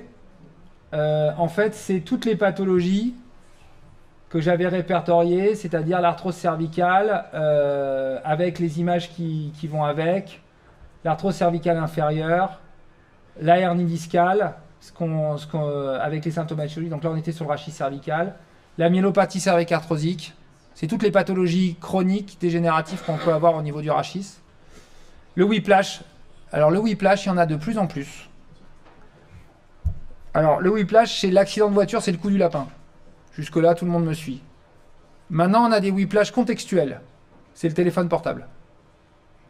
Parce qu'à force d'avoir le téléphone portable comme ça, on se retrouve avec une distension du ligament nucal et des systèmes ligamentaires. Et en fait, les gens, quand ils relèvent la tête, en fait, subissent tous les micro-traumatismes aujourd'hui. Et il y a de plus en plus de patients, quand vous les voyez au cabinet, qui développent tous les signes cliniques d'un whiplash. Et je vous demande de garder ça en mémoire, vous allez en voir de plus en plus. Et ça doit se rééduquer sur un renforcement musculaire, proprioceptif et neuromoteur des muscles cervicaux, occipitaux et cervico-dorsaux. Il y en a de plus en plus. Et comme en fait il y a une faiblesse des ligaments du cou et des muscles du cou, il y a une distension ligamentaire qui se fait, dès qu'il y a le moindre choc en voiture, et bien globalement, pensez au whiplash, les médecins n'y pensent absolument pas. Et moi j'en ai déjà trouvé, cette année j'en ai déjà trouvé 3. Et on les a traités en termes de whiplash, et ça va beaucoup mieux. Et très souvent, si c'est installé depuis longtemps, rapprochez-vous des rééducateurs maxillofaciaux. Parce qu'à partir du moment où vous avez une instabilité des muscles cervico-occipitaux, une faiblesse des muscles cervico-occipitaux, vous avez un déséquilibre de la charnière cervico-occipitale, les muscles mandibulaires, les muscles oculaires des yeux ont une synergie autour et certaines insertions par des transmissions aponeurotiques au niveau de C2, C1, C2. Et donc très souvent, vous avez des tensions hyper importantes des muscles de la mandibule. Et il y a un travail, et là, le travail couplé avec les kinés maxillofaciales donne d'excellents résultats. Et nous, à Nîmes, on travaille avec un cabinet, parce qu'il y a 2 cabinets qui font du maxillofacial, mais il y en a un qui est beaucoup plus dans la reconstruction et l'autre beaucoup plus dans la rééducation. Et donc on travaille beaucoup avec ça, c'est les anciennes élèves de l'école d'ailleurs. Et on a des résultats qui sont effectivement très intéressants. Et je ne sais pas si elles prennent des stagiaires, mais en tout cas, n'hésitez pas à aller en stage chez elles, parce que franchement, il y a un super boulot à faire aussi dans cette démarche-là. Donc, pensez à ce fameux syndrome. L'épidémie, bon là c'est les slides d'Arnaud Duperron, vous les avez déjà vus, donc ça je ne vais pas vous les refaire. Hein, la physiopathologie, les pathologies discales, ça je pense que vous les avez déjà faites. Et j'avais aussi fait un petit topo sur la classification de Roussouly, mais c'est des choses qu'on avait déjà. Les équilibres sagittales, les paramètres pelviens. Le rapport entre l'incidence pelvienne et la lordose, qui est de 11 degrés. Donc si vous ne l'avez pas, vous avez un rachis déséquilibré. Pensez-y. Donc c'est pareil, ne demandez pas certaines corrections à des patients qui ne peuvent pas en faire. Mais par contre, tendez-vous à essayer de vous en rapprocher. Ça aussi, c'est des facteurs de chronicité. D'accord ? Si vous n'avez pas la bonne version pelvienne, vous n'aurez pas de réserve d'extension de hanche, donc vous étonnez pas d'avoir des fessiers très développés. Par contre, ça veut dire qu'il faudra faire un travail spécifique sur ces fessiers, puisque vous n'aurez pas la réserve. Je m'explique. Parce que là, je sens que vous ne me suivez pas. Si vous n'avez pas de version pelvienne, vous n'aurez pas, ce mouvement-là va être compliqué. Donc le patient, il fait une bascule. Il n'y a pas la dissociation est difficile puisque le bassin ne pourra pas suivre. Donc fatalement, vous aurez des fessiers qui ne sont pas très développés. Mais ça ne voudra pas dire que vous ne pouvez pas faire un travail spécifique. Et par exemple, si vous avez des sportives, voilà, par exemple dans la prévention du sport, l'intérêt du bilan après 5 jours, peut-être qu'il faudra dire à l'entraîneur un travail spécifique, parce que naturellement, le patient aura plus tendance à être en cycle avant qu'en cycle arrière. D'accord ? Donc c'est important de comprendre la biomécanique. Et donc les paramètres pelviens vont vous donner effectivement des informations sur le recrutement des muscles et le travail pour être fait. Alors là, sur l'IMU, vous ne ferez ni de la proprioception, ni du renforcement musculaire, mais vous pourriez faire éventuellement du neuromoteur, du recrutement de ce système musculaire. D'accord ? Par comment ? Par une qualité de l'équilibre sagittal dynamique. Par toutes ces synergies dont je vous ai parlé juste avant et par ces facteurs de chronicité. Un facteur de chronicité ne veut pas dire qu'on est blessé. Hein. Un facteur de chronicité veut dire qu'on n'a pas les synergies. Vous pouvez avoir des gens qui vont parfaitement bien et qui n'ont pas les synergies. Si vous faites des bilans de prévention de la blessure sur des athlètes qui vont bien, il faudra rechercher les synergies ou les asynergies. N'attendez pas qu'un athlète soit blessé. Si vous faites des bilans, celui qui fait ça beaucoup, c'est Alain. Le premier qui a fait ça à Montpellier, c'était Alain Carman, avec le kiné du MHB. C'est le premier qui avait fait ça. À l'époque, bon, vous êtes trop jeune, vous étiez pas là. En fait, il avait fait des fiches où il mettait des pastilles rouges. Alors, je sais pas si les gens étaient en stage chez lui et s'il a gardé ces fiches-là et qu'il vous les a montrées. Mais moi, j'étais tombé dessus il y a 20 ans. Et en fait, il mettait des pastilles rouges sur, globalement, ce qu'il appelait les pivots. Les pivots qui étaient faibles dans la dynamique. Et d'ailleurs, ça a donné lieu derrière à un travail qui est célèbre dans le monde du handball, c'est l'éveil des pivots. S'il y a des handballeurs dans la salle ou s'il y a des gens qui ont vu ça, l'éveil qui est fait en équipe de France, c'est un petit travail qui est fait en dynamique qui s'appelle l'éveil des pivots et qui est réalisé en équipe de France de handball par les joueurs. C'est le capitaine qui anime cet éveil avant chaque entraînement et les kinés sont à l'extérieur et regardent comment en fait se comportent les athlètes et vous avez la mobilisation de la cheville, la mobilisation du genou. C'est une petite merveille, c'est un truc de dingue. Voilà. Et de l'extérieur, vous pouvez voir absolument. Le problème de ces gens-là, c'est que ce sont des machines, c'est des Formule 1.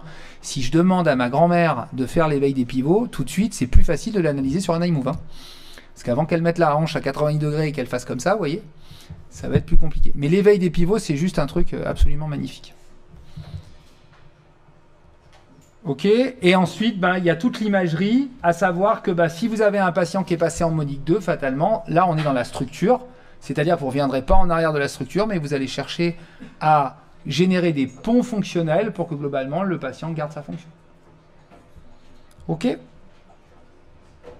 Si vous voulez, je vous le fais passer ce truc-là. Voilà. Allez, on se retrouve pour nous. On se retrouve à l'école.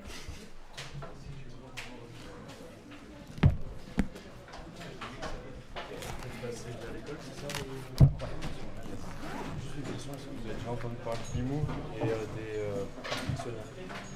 Ouais, j'en ai mis plein dessus. Et nous aussi on l'a fait mais innocemment en stage. Ouais. Et ouais, C'est incroyable. il y a plein de stépage, il y a plus de. Ouais. Okay. Il n'y a pas encore de travaux. Non, mais pourquoi c'est votre mémoire là-dessus? Non, c'est pas mon mémoire, mais du coup ça m'a bien intéressé Moi, en stage. ouais. Vous avez vu ça où? Moi c'était à Val-de-Bourg, à la clinique Val-de-Bourg. Ouais. Voilà. Oui, c'est vachement bien. Vous le faites déjà. Oui, on a fait, ouais. Mais par contre, il faut que je joue avec Val-de-Gour parce que je sais que la clinique qui est là-bas, elle est passionnée par la machine. Il faut que je me mette en relation avec elle. Je suis en contact avec elle aussi. C'est vrai? Oui,